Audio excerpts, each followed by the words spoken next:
इन्होंने अवाम का खून निचोड़ना है, इन्होंने अवाम का खून चूसना है, इन्होंने अवाम को महंगाई का तोहफा देना है, इन्होंने अवाम की गर्दन पे हाथ रख के पैसे निकालने हैं, इन्होंने अवाम पर टैक्स लगाने हैं, इन्होंने इंडस्ट्री बंद करनी है, इन्होंने बिजनेसमैन भगाना है, इन्होंने आम आदमी का मुआशी कत्ल करना है, उससे पैसे निकालने हैं। आपको पता है बिजली के bill.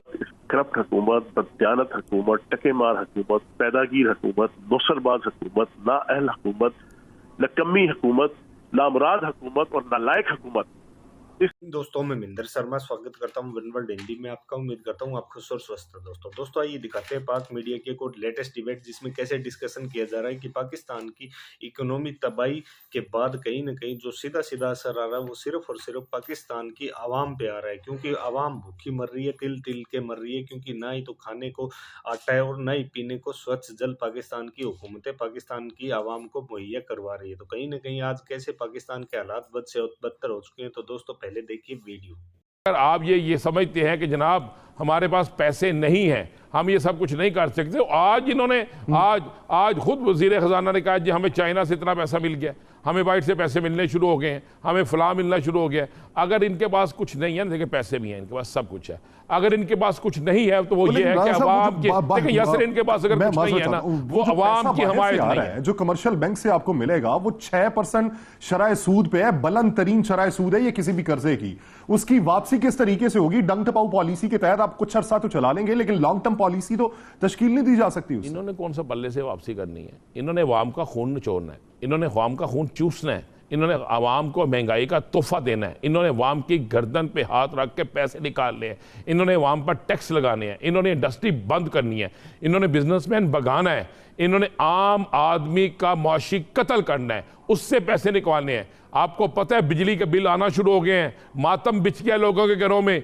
30 unit, 40 unit, 50 unit, 100 unit का बिल कितना है? 4000, 5000, 6000, 7000 ये बिल आ रहे हैं। ये इन लोगों से पैसे निकलवाएंगे, इनको क्या, इन्होंने को पल्ले से देना है? बस ये डंग टपाओ प्रोग्राम इनका चलता रहेगा, ये चलाते रहेंगे। ठीक है जी, 4 दिन, 5 दिन, 6 दिन। राणा साहब आप अभी जो बिल का रेट बता रहे हैं ना, अभी जो बिल का रेट बता रहे हैं, आज से 2 माह के बाद मौजूदा डॉलर की जो कीमत है इसके ऊपर पेट्रोल की खरीदारी होगी और फिर फ्यूल प्राइस एडजस्टमेंट लगेगा। ये जो आप 4000 की बात कर रहे हैं ना, ये 7000 तक जाएगा। तो ठीक है ना, यासी तो जाएगा, बिल्कुल जाएगा। आप भी बड़ी हमायत करते थे इस मुस्लिम लीग नून की, आपके दिल में भी बड़ी मोहब्बत जागती थी इसके लिए, ये बड़े अच्छे लोग आ गए हैं, ये बड़ा फलां हो गया, तो आप भुगते ना। अब की बात नहीं, मैं ना राणा साहब ना करें। मैं तब की बात करता हूं जब पीएमएलएन ऑपोजिशन में थी, हुकूमत में पीटीआई आ गई ना, हुकूमत में आ गई है ना, तो अब भुगते हैं। आप उस वक्त इनकी हिमायत करते थे ना, इनको आना चाहिए। क्या इन्होंने चांद लगा दिया, मुझे बताए ना, क्या कर दिया इन्होंने? चूस लिया खून अवाम का। रो रहे हैं लोग, यहाँ पे चीख रहे हैं, बिलक रहे हैं। स्कूलों में तादाद कम हो गई है, फैक्ट्रियां बंद हो गई हैं। पेट्रोल वाले बेचारा, जब जो बंदा शख्स एक दिन का 1000 रुपया कमाता था, अब उसका जो है 500 रुपया पेट्रोल पे लगता है, 45 रुपए की रोटी मिलती है, सालन मिलता नहीं है, लोग पानी में रोटी डिबो के खा रहे हैं। यासिर साहब, ये आपकी हुकूमत ने तोहफा दिया है।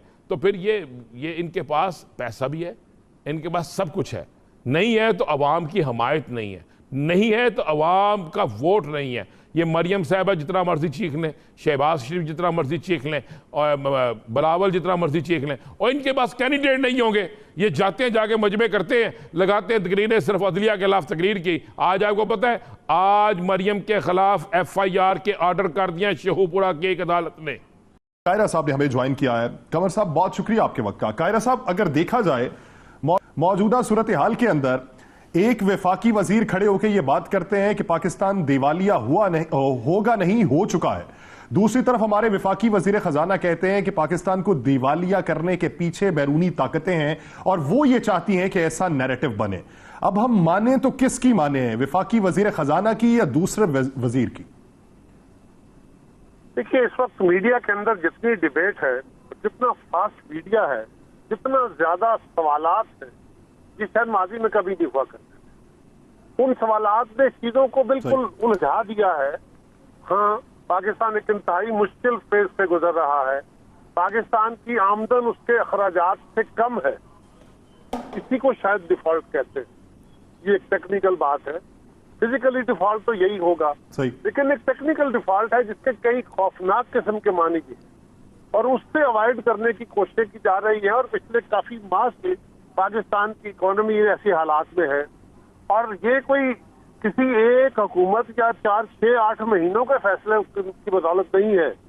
कोई बंदा हमें ये नहीं बता सकता कि इस हुकूमत के कौन से फैसलों की बदौलत ये चीजें एग्रीवेट हुई है, कि पिछले 2-3 दहाइयों 4 दहाइयों के समरात और असरात हैं। और उसके कई लंबी एक बहस है कि पाकिस्तान की इकोनॉमी इन हालात को क्यों पहुंची है, क्यों अचानक डॉलर शॉर्ट हो गया है। पाकिस्तान के साथ अफगानिस्तान में अमरीकी जंग थी, अमरीकी वहां फौज बैठी थी, वो अफगानिस्तान को भी पैसे दे रहे थे, वो अपनी सिपाह को भी पैसे दे रहे थे, पाकिस्तान के साथ भी ट्रेड हो रही थी, और हमें उस इमदाद का बहुत सारा हिस्सा पहुंच रहा था, जिसकी बदौलत डॉलर की शॉर्टेज नहीं आती थी। अब अफगानिस्तान से अमरीकी फौज भी निकल गई, अफगानिस्तान के साथ बैंकिंग भी बंद हो गई, और उस फौज को आने वाले डॉलर भी बंद हो गए। तो पाकिस्तान से ही उनको फॉरेन करेंसी की डिमांड पूरी हो रही है।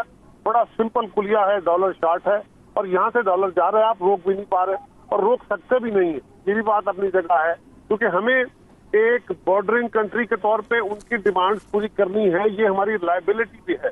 पाकिस्तान को इस मुश्किल फेज का किसी को अंदाजा नहीं था कि क्या इसके समरात होंगे। बहरहाल ये एक लंबी बहस है। मैं सिर्फ गुजारिश कर रहा हूँ कि ये किसी एक हुकूमत के बस का रोग नहीं था, ना किसी ने एक ने खराब की है और ना किसी 1-2 महीने के अंदर बेहतरी के असरात हो सकते हैं। इस वक्त हत्तुल अमकान ये कोशिश है कि अवाम को रिलीफ दिया जा सके। और एक और बात जो बहुत अहम है, आप हमारे मीडिया वाले जो भाई बहने हैं, आप भी बहुत पाकिस्तान के लोगों के मसाइल को उजागर करते हैं, यकीनन आप उनके नुमाइंदगी करते हैं और हम तो उनके मुंतखब नुमाइंदे हैं, हम तो उन्हीं के सहारे पॉलिटिक्स करते हैं। लिहाजा इस वक्त जबकि इलेक्शन सर पे है और चंद महीनों की बात है, एक इलेक्शन का ऐलान हो गया, दूसरा इलेक्शन भी चंद माह, 3 नहीं 4 नहीं 5 माह के बाद तो इलेक्शन है। तो उस इलेक्शन से पहले सारी दुनिया में यही असलूब है कि हुकूमतें अवाम को रिलीफ दिया करती हैं, तलखियां नहीं किया करती। इसके बावजूद कि इलेक्शन सर पे है और हम मुश्किल फैसले करके लोगों को तंग कर रहे हैं, रिलीफ नहीं दे रहे, तो फिर ऐसे ही हालात है ना कि हम जानते बूझते अपने कैपिटल को, अपनी सियासत को नुकसान पहुंचा रहे हैं ताकि मुल्क नुकसान से बच सके। कायरा साहब मेरे दो किसी के पास भी नहीं। कायरा साहब 2 छोटे-छोटे सवाल है मेरे। आपको 30 तारीख को इलेक्शन होता नजर आ रहा है, और दूसरा, क्या पाकिस्तान पीपल्स पार्टी पंजाब में अकेले इलेक्शन लड़ेगी, सीट एडजस्टमेंट करेगी या मुस्लिम लीग नून के साथ मुकम्मल इत्तेहाद करेगी? देखिए, मैं समझता हूं कि डेट आ गई, ठीक है, जो 90 डेज के डेट थी उससे आगे चला गया काम, नथिंग रॉन्ग। एक डेट आई है, सदर ने जो फैसला किया है, सदर का आईनी इख्तियार नहीं है, सदर आइन से तजावुज कर रहे हैं, लेकिन इलेक्शन कमीशन ने डेट दी है तो हमें इलेक्शन लड़ना चाहिए। हाँ, ये अलग बात है कि अगर सारी जमातें इस पर मुत्तफिक हो जाएं तो हम कौमी और सूबाई असम्बलियों के इलेक्शन इकट्ठे करा सके, डेट ऐसी एडजस्ट की जा सके, तो ये ज्यादा बेहतर होगा, मुल्क के माली हालात के मुताबिक भी और सियासी और इंतजामी जरूरत के तहत। कितने चांस हैं इस पे कितने फीसद चांस हैं कि ये इलेक्शन इकट्ठे हो सकते हैं? अभी मैं इसके बारे में कुछ कह नहीं सकता, लेकिन खान साहब ही एक वाहिद रुकावट है ना इस अमल में। वो अगर किसी की बात सुन सकते हो या मान जाएं तो ये पाकिस्तान के ऊपर एक नेकी होगी। हमारी गवर्नमेंट को भी चाहिए कि हम 2 महीने कबल इंतखाब करा लें और ये 2 महीने आगे चले जाएं तो नथिंग रॉन्ग, कोई क़यामत नहीं आ जाएगी। जून जुलाई में इलेक्शन हो सकते हैं, थोड़ी देर पहले हो जाए, थोड़ी देर बाद हो जाए और इकट्ठे हो जाएं, क्योंकि पाकिस्तान में इंतजामी तौर पे, सियासी तौर पे, माली तौर पे यही एक बेहतर फैसला होगा। लेकिन अगर ऐसा नहीं होता, फर्ज करें और खान साहब नहीं मानते। लेकिन कायरा साहब, आप ये भी तो देखें, आप दूसरी बड़ी जमात है पीडीएम की इत्तेहादी जमातों में से, अगर आपकी तरफ से ऐसी सिफारिश जाए और पीडीएम मुत्तफिका तौर पे फैसला करे, तभी तो कोई ऐसी हवा बनेगी जिससे दूसरे को माइल किया जा सके। हम तो जी इसकी कोशिश कर रहे हैं। हमने तो खान साहब को, मैंने जाती तौर पे अपनी जमात की तरफ से 10, 20, 50 प्रोग्रामों में ये दावत दी है, रिक्वेस्ट की है कि जनाब आइए बैठ के बात कर लेते हैं। जब वो फौज को कह रहे थे कि इस हुकूमत का खात्मा करें, उस वक्त भी हमने दावतें दी हैं। राना सनाउल्लाह साहब सबसे ज्यादा काबिल एतराज इस वक्त उनको वो बने हुए हैं। उन्होंने 10 प्रोग्रामों में ये बात कही कि खान साहब हमसे बात करें, 2 महीने इलेक्शन पहले क्या और बाद में क्या। तो अभी भी इसका रास्ता मौजूद है। मुल्क के मफाद में टेंशन नहीं है। कल खान साहब ने कहा है, कल खान साहब साहब ने जो मुलाकात हम लोगों से की उसमें उन्होंने कहा जी कि इकट्ठे इलेक्शन, मैं भी चाहता हूं कि इलेक्शन इकट्ठे हो जाएं, तो इसके लिए कोई रास्ता निकलना चाहिए। कल तो उन्होंने इसका इकरार किया है। किससे मुलाकात की? कल उन्होंने सहाफ़ियों से मुलाकात में ये कहा, मैं भी उसमें मौजूद था, कि अगर इकट्ठे इलेक्शन हो जाए तो इसके लिए हम बातचीत करने के ने कैसे आज पाकिस्तान के जो विपक्षी पार्टी के नेता है वो पाकिस्तान की हुकूमत में जो अभी मौके पे है उनको कैसे गालियां निकाल रहे हैं, और कैसे पाकिस्तान की आईएमएफ के साथ डील भी अभी तक तय नहीं हो पाई है, क्योंकि पाकिस्तान को आईएमएफ जल्द से पैसे देने की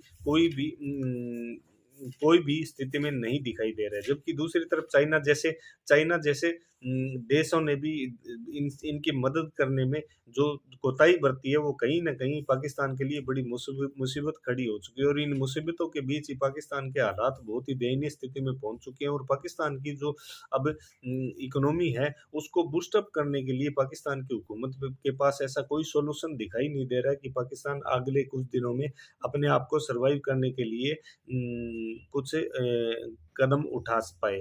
तो कैसे आज पाकिस्तान की पॉलिटिकल इंस्टेबिलिटी भी पाकिस्तान को ले बैठी है। तो दोस्तों एक बार फिर से आपसे रिक्वेस्ट करूंगा, चैनल पर नए हैं तो चैनल को सबसे पहले सब्सक्राइब करें, लाइक शेयर कमेंट जरूर करें दोस्तों। जय हिंद, वंदे मातरम, भारत माता की जय दोस्तों।